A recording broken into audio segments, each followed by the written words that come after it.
Hello everybody, Dr. Vasquez here, coming to you live again to continue the conversation on brain damage caused by methylmalonic acid. So methylmalonic acid, as hopefully you know by now, is an endogenous or internal metabolite produced by the human body, and it is a neurotoxin. So, part of the question that I'm trying to answer for myself in the last two videos, including this one being the second of the last two, most recent two. The question I've been asking myself and trying to understand for a couple of years without too much urgency, but I've been curious about how deficiency of vitamin B12 causes brain damage and spinal cord damage, and how it occurs so rapidly and why is it permanent, With a lot of nutritional deficiencies, for the most part, a deficiency can exist and the patient can get treated and then they bounce back to normal, or let's at least say 99% of normal, I'm sure we could look for little nuances, residual nuances, but for the most part, they return to normal. Like if somebody's magnesium deficient and we give them magnesium, we expect them to bounce back to normal. Even if they've been, marginally deficient, let's say for a couple of years, or certainly I think that would be the general expectation. But with deficiency of vitamin B12, people can be deficient and they never recover even after they've been given B12. So I've been wondering about that a little bit. And I started wondering about it more lately, so that's why I looked at a few articles. So in the series that I did last year, I talked about the biochemistry of vitamin B12. And in that conversation, the conclusion of that conversation is that vitamin B12 is necessary for two pathways that basically function as metabolic detoxification pathways. The detoxification of methylmalonic acid and the detoxification of homocysteine. And again, those are metabolites produced within the body, and they're both toxic, especially to the brain, and especially in combination. So eventually I'll talk about the effect that they would have in combination. So again, when people have elevated levels of methylmalonic acid, we typically think of two different causes. One cause is a genetic defect where those people are unable to metabolize methylmalonic acid. They're unable to detoxify it because their enzymes just don't work. Occasionally, those patients benefit from high doses of vitamin B12 to push that enzyme to function better. Even though it's defective, it can still function better sometimes if we use high-dose vitamin therapy. And that's the whole concept behind orthomolecular medicine. That's 95% of orthomolecular medicine, according to the original Linus Pauling model. So the other way that people become affected by high levels of methylmalonic acid occurs when they are deficient in vitamin B12, because vitamin B12 is necessary for that enzyme to function properly. So most enzymes have to have either a cofactor or a coenzyme to function properly. If the enzyme is defective, it may never work, or sometimes it can work a little better if we use high doses of vitamins. On the other hand, if someone has a perfectly functioning enzyme, but they don't have the cofactors or the coenzymes to make the enzyme work properly and efficiently, it can still work, but it's just slow. But sometimes it's too slow to support life. If the enzyme functions properly but doesn't have the cofactor, a mineral, or a coenzyme, a vitamin, then it's not going to work. And so in that way, vitamin B12 deficiency can mimic the same clinical features as the inborn error of metabolism in methylmalonic acid, which is called methylmalonic aciduria or methylmalonic acidemia. So in the video that I did just a few days ago, we looked at this article connecting methylmalonic acid with depression and all-cause mortality. This is similar to an article that I looked at last year in part number 6 of Vitamin B12 Pharmacology, showing that methylmalonic acid promotes tumor growth. So the take-home message is that for many years, based on an article that was published by the American Society of Hematology, as I recall, it was in their journal called Blood. I think it was 2004, and the author's name was Solomon. In that article, he very persuasively argued that we don't need to measure methylmalonic acid because the test is unreliable. And if you think someone's deficient in B12, you should just give them B12. And I agreed with that for many years because I'm a clinical empiricist. Now, however, I'm seeing the newer data show that we do actually have reason to measure methylmalonic acid. Not simply looking for B12 deficiency, even though that's what we're most commonly concerned with. We can also measure methylmalonic acid as a marker of neuroinflammation, mitochondrial impairment, and cancer risk. So again, I looked at this article with you just a few days ago. Good article. Had some important takeaways, for example, showing that methylmalonic acid was sometimes elevated even in people who had adequate B12 and folic acid status. That's what they communicate here. That was important. And in this section, they talk specifically about, and this is one of the take-home messages of this particular article. So that methylmalonic acid causes mitochondrial impairment. They talk about that here. Mitochondrial dysfunction is one of the possible mechanisms underlying the association between methylmalonic acid and depression. They talk about here the mitochondrial theory of depression. That's fine. So good article, again, showing that methylmalonic acid causes mitochondrial impairment. And because of the mitochondrial impairment, it results in depression and increased mortality. So that's an important article. Again, we looked at that in more detail last time. So now we're going to look at a different article showing a completely different mechanism, which is important. And so let's look at this article from Journal of Neuropathology and Experimental Neurology. This was published in March of 2017. Methylmalonic acid, or methylmalonate, same thing, induces inflammatory and apoptotic potential, a link to glial activation and neurological dysfunction. So this is another mechanism on top of mitochondrial impairment caused by MMA. I don't even think they mentioned mitochondria in this article. But the take-home message of this article is that a single exposure to methylmalonic acid causes, if not permanent, then certainly long-standing neuroinflammation. So what they showed here is that among two different populations of glial cells, in this case, most obviously astrocytes and microglia, a single exposure, a single dose of methylmalonic acid caused long-standing activation of both the glia and the astrocytes. Along with that, they saw evidence of free radical damage. Along with that, they saw evidence of increased inflammation within the brain, as you would expect. And I'll talk about the implications of that in just a moment. So let me just pull out, I already gave you kind of the take-home message of this article. Let's pull out a few things that are important. So this was an animal study. They exposed the animals, I believe at 12 hours after birth. They exposed them to a single injection of methylmalonic acid, and then they looked at brain dysfunction several days later, at 21 days and 40 days. So you could reasonably expect that after an exposure to MMA, the animals would recover. But that's exactly the question I've been asking, and the question that I'm answering in this series of videos is that people, and in this case animals, don't recover.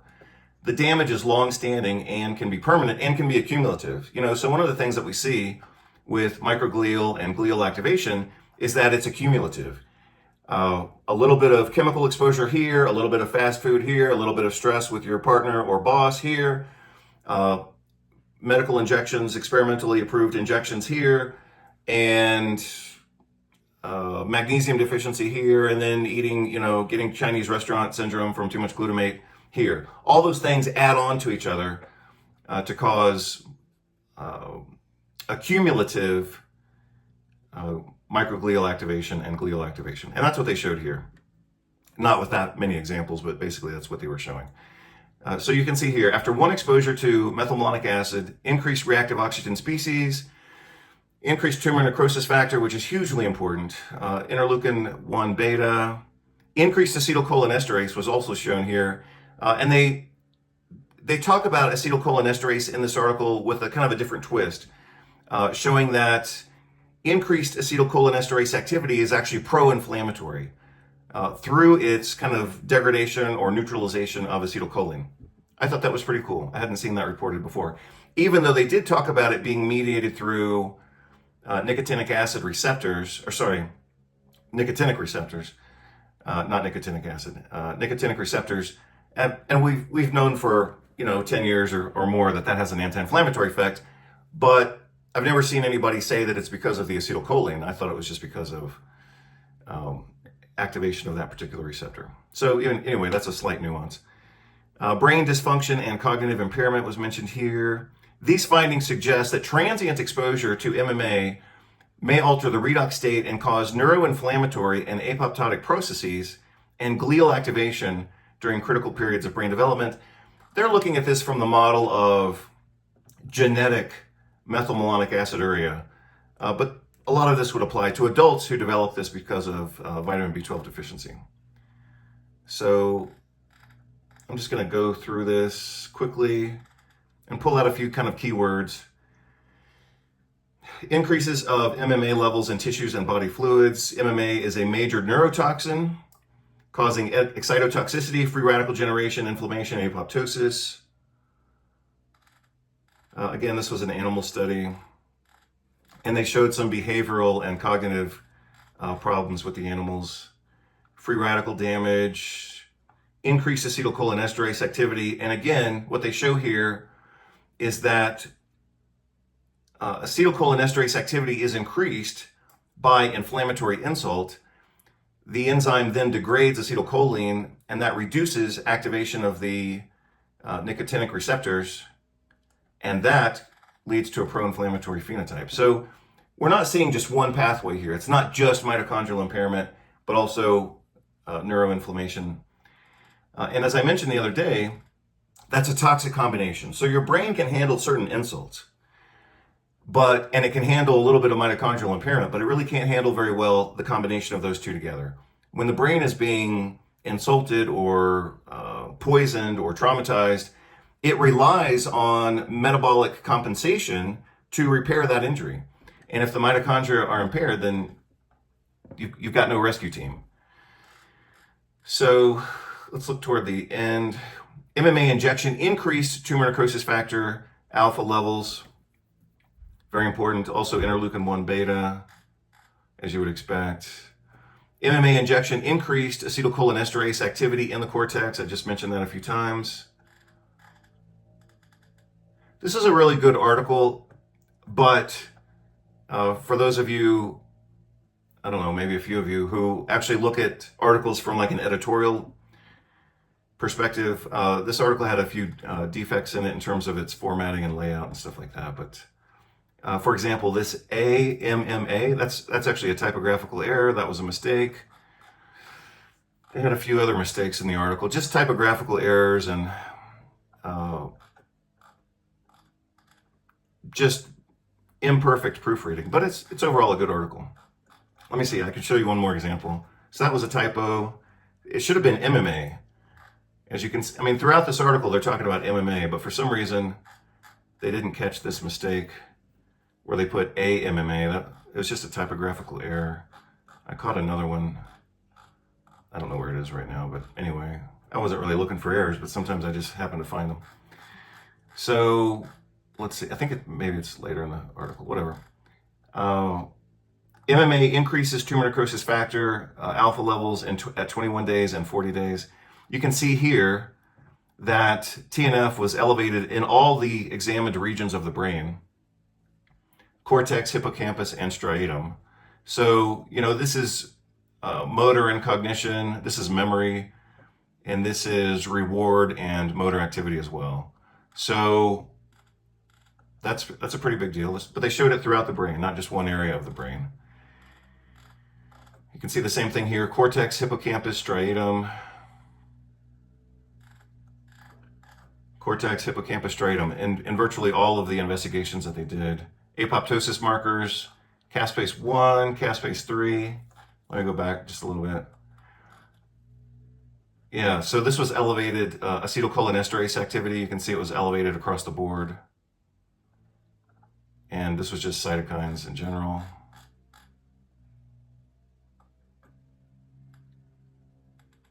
So then they looked for specific markers of microglia activation that you can see here, CD11B, and astrocyte activation. GFAP, that's glial fibrillary acidic protein. That's a marker for astrocyte activation. And they found that elevated as well. This is caspase 8, another kind of death marker, which was elevated across the board. Here again, MMA-treated mice demonstrate increased microglial and astrocyte immunoreactivity. And they've got a couple different diagrams on that. You can see this was just general histology, didn't show anything abnormal. But here they showed increases in the inflammatory markers in the brain. So overall, it's a great article. A few typos that they should have caught. Let's see what I highlighted here. Neuroinflammation and glial dysfunction induced by acute and transient metabolic insult with methylmalonic acid sufficient to initiate pathological processes that lead to cerebral dysfunction and cognitive impairment. I mean, they could have gone farther than that. They could have said permanent paralysis, spinal cord damage, peripheral neuropathy, psychosis, syndromes that look like schizophrenia and catatonia. I mean, they could have gone a lot farther.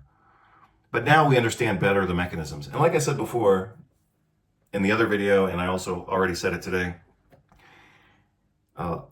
neuroinflammation, I talked about this in Inflammation Mastery, actually.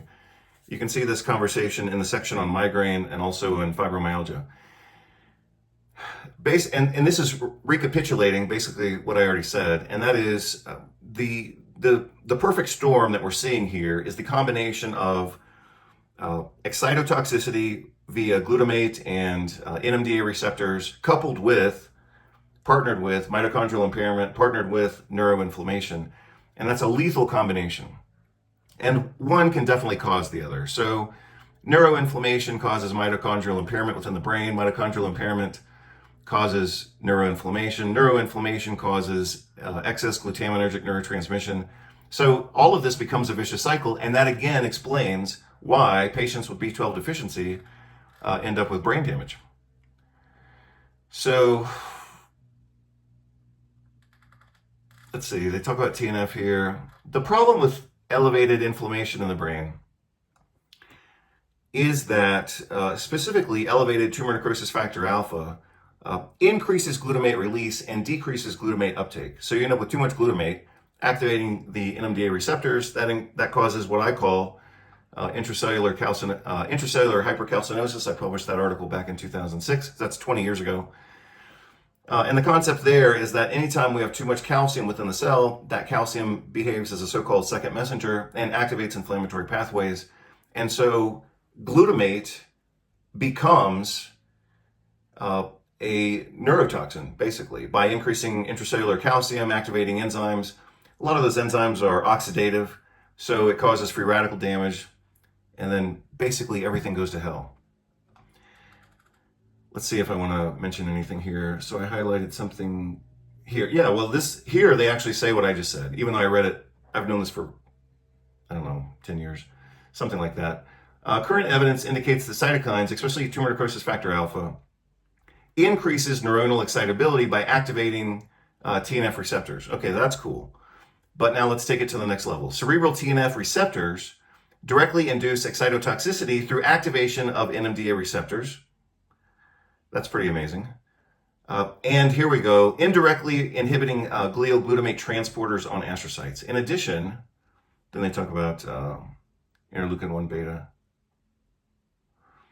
As a consequence, TNF and IL-1 beta facilitate NMDA receptor-mediated calcium influx into neurons, promoting excitotoxicity.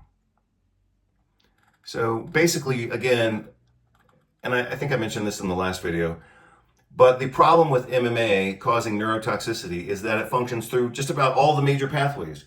You've got mitochondrial impairment, you've got inhibition of cholinergic neurotransmission, which then has a pro-inflammatory effect. You've got direct microglial activation, astrocyte activation, mitochondrial impairment, excess glutamatergic neurotransmission, either through excess glutamate or hyperactivity of the NMDA receptor.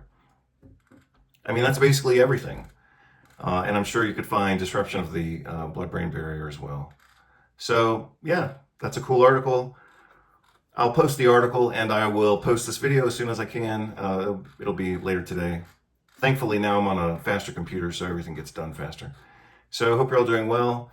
But this is yet another reason why I think all of us should get tested for MMA levels. And this is also another reason why I think doctors should test more frequently for MMA levels. Not simply looking for B12 deficiency, even though, of course, that's the most obvious implication, but looking at MMA from the perspective of a risk marker for mortality, depression, neurodegeneration, and especially cancer risk. So I hope you're all doing well. Take care. Bye.